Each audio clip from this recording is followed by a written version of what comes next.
Hi everyone, welcome to another Animal Crossing video. We are here on my pastel citycore island. I almost said Nekuma, oh my god. My pastel citycore island, Starlit. And today I'm going to be creating a small residential area which also includes the museum. So this area here is where I'll be building today. I came into this with a little bit of a plan. So my idea for this area was to continue the road all the way to the end of the cliff. I'll put the museum beside the convenience store. I'll create a platform behind the museum to put some villager houses. And I'm going to be clearing out an area in this corner and placing an incline that leads down to more houses. I want Red's Beach to be accessible, so I'm also going to create a little pathway running behind that platform that I talked about. And I'll also make a smaller pathway or an alleyway, if you will, between the convenience store and where the museum will be. Alright, without any further ado, let's get started. First things first, I am starting on the small alleyway. Starting, meaning I laid out one little row of paths. And I'm also clearing out these cliffs here so that we can better see the space that we're working with. I want a staircase leading down to Red's Beach, so I cleared out a little spot for that. And now on to clearing the rest. When working with a small area like this, especially at the back of your island or against another build, I find that it's best to work your way from the back of the build to the front, just to make sure that you have enough room for everything, and it can help prevent your build from looking too crowded. As with all of my other builds, this one required a bit of trial and error, and I also apologize if things are a little bit all over the place. It's not too bad, but I do switch between areas a little bit. It probably doesn't matter, but here you saw me place down some hedges, and I wanted to see if safety railing might look better. It didn't in my opinion, so I scrapped that and put the hedges back. I got started with extending the road, but then remembered I should be doing the back first. So now we're working on that back path using these white tiles and placing safety railing as we go.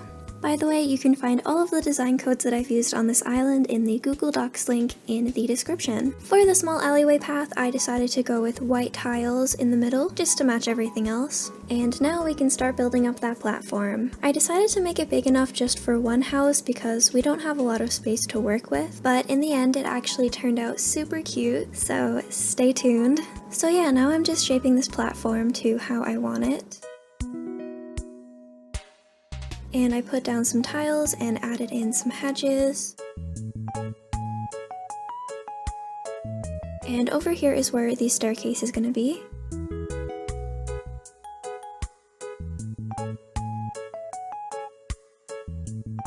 Again, I tried putting some safety railing down, but again did not like how it looked, so I put hedges instead. The lucky villager who gets to live here is none other than Baby Bones. I cannot stress to you enough how much I love Bones. That is a rant for another video. Moving on, I placed down the staircase and time traveled to the next day. These clips are kind of all over the place. I placed down a bush by the convenience store. I put a tree next to Bones' house, rounded out the cliffs, and placed the museum. Just kidding, I didn't place the museum yet. I mapped out the amount of space that the museum would take up, placed down all the pathing that goes around the museum,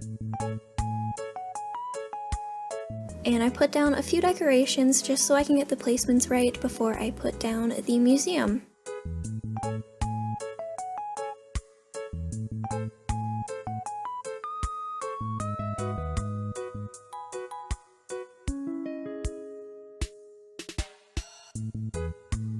Now that the museum is placed, I am going to work on the roads. Not much to see here. If you've watched my other videos, you've seen me place down roads a million times, so I'll make this quick.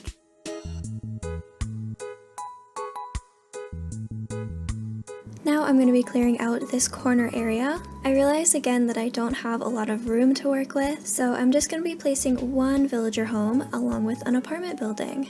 Again with the going back and forth, I'm so sorry, but before I continue clearing out that area, I'm working on this little pathway here, placing down some safety railings, and I decided to add one more space for the walkway, and it honestly looks so much better in my opinion.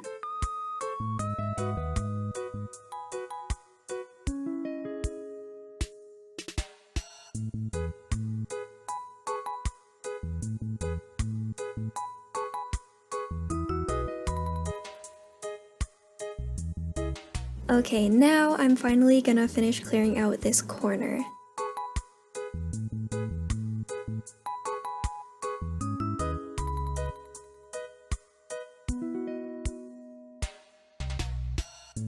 Here's where the incline is gonna go, and I placed a couple little cute bushes on either side. I really wish that you could put trees right next to inclines, but you can't, so I put this one space away. And now I'm just gonna be adding in some extra details and decorations before I time travel to the next day. Since I didn't have enough room to put as many villager houses as I wanted in this area, I decided to put one on this corner here, which is something that I absolutely love doing. I love tucking villager houses into corners. I don't know, I just really like the look of it.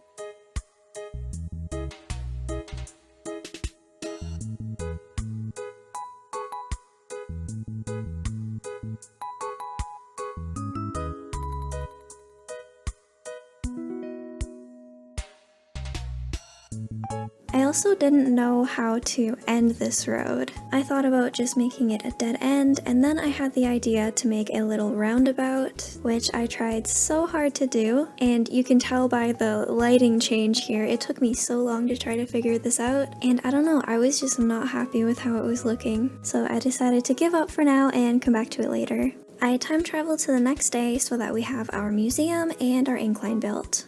I am so upset that you can't place paths here.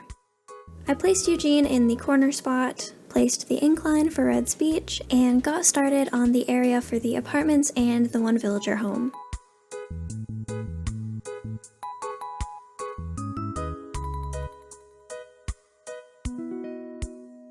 For the apartment building, I am using wide display stands to act as walls. You can also use bookshelves for this, however, they are expensive to craft. If you know, you know. Before I had discovered Treasure Islands, I crafted all of my wooden bookshelves. Like pre 2.0, we didn't have the wide display stands yet. I would time travel and check Nooks every single day for books. And I would also order books while time traveling. It was hellish. I spent way too much time crafting bookshelves. And every time that I wanted to reset my island, I had to ask a friend or like ask my sister. Shout out to my sister, she helped me a few times. Yeah, I had to ask them to store my items on their island while I reset, just so that I didn't have to go through crafting them again. But yeah, I discovered Treasure Islands like a year ago. It took me so long to like just finally try one out, because I know it takes forever to get onto them. But actually it's not that bad if you have a good strategy. Streams are usually delayed around 5 to 7 to 10 seconds, so when you see somebody leaving, when you see a black screen, just smash the retry button over and over again until you get in. Thanks for coming to my TED Talk consisting of Animal Crossing bookshelves and Treasure Islands. Let's move on. So I finished building the apartments. The design that I used on the simple panels is actually made by me. You'll be able to find this design under my Nekuma creator code, which will be in the Google Docs link in the description. I time traveled to the next day, placed Wendy's house, placed down a few more designs, and time traveled again. I decided to straighten out the edges on this cliff because I wanted to put some simple panels in front, with hedges behind.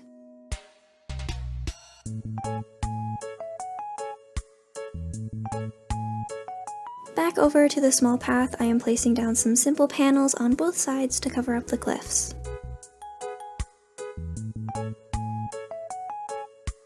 If you have to place simple panels like this to cover up the side of a cliff, I recommend using an item such as the utility pole to cover up that gap that you can see in between the cliff and the panel. On the platform behind the simple panels, I am placing some hedges and some trees. I might come back to this sometime and make it look a little bit nicer, and of course finish decorating the rest of it, but it is good enough for now.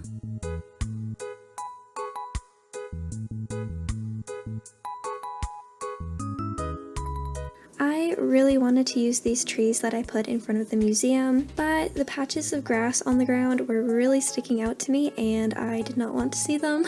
So I ended up covering them up with some block fencing. Then I tried placing the trees again, but it still looked a bit empty to me, so I actually ended up replacing them with cherry blossom trees. On the left side of the museum, I planted a couple more trees and added a bench in between them. Then I added a couple of benches in front of the museum as well, and it is looking so much better than it did before. Now I'll just be adding in some more decorations such as street lamps, cherry blossom petals, a crosswalk, etc.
Alright, and with that, the build is complete. Please let me know what your favorite part of this build was down in the comments below. My favorite part would either have to be the museum or the corner where Eugene's house is. I'm not a huge fan of how Wendy's area came out. I think it might just be the color of her house that puts me off. Once I unlock villager house customization, I feel like this area will look a whole lot better. Speaking of unlocking villager home customization, I am planning on recording a Happy Home Paradise series, so please stay tuned if you are interested in seeing that. I am also hoping to start streaming again soon. We actually got better internet today. The router came in the mail today and we got everything all set up, so hopefully it'll be good enough to have a less laggy stream.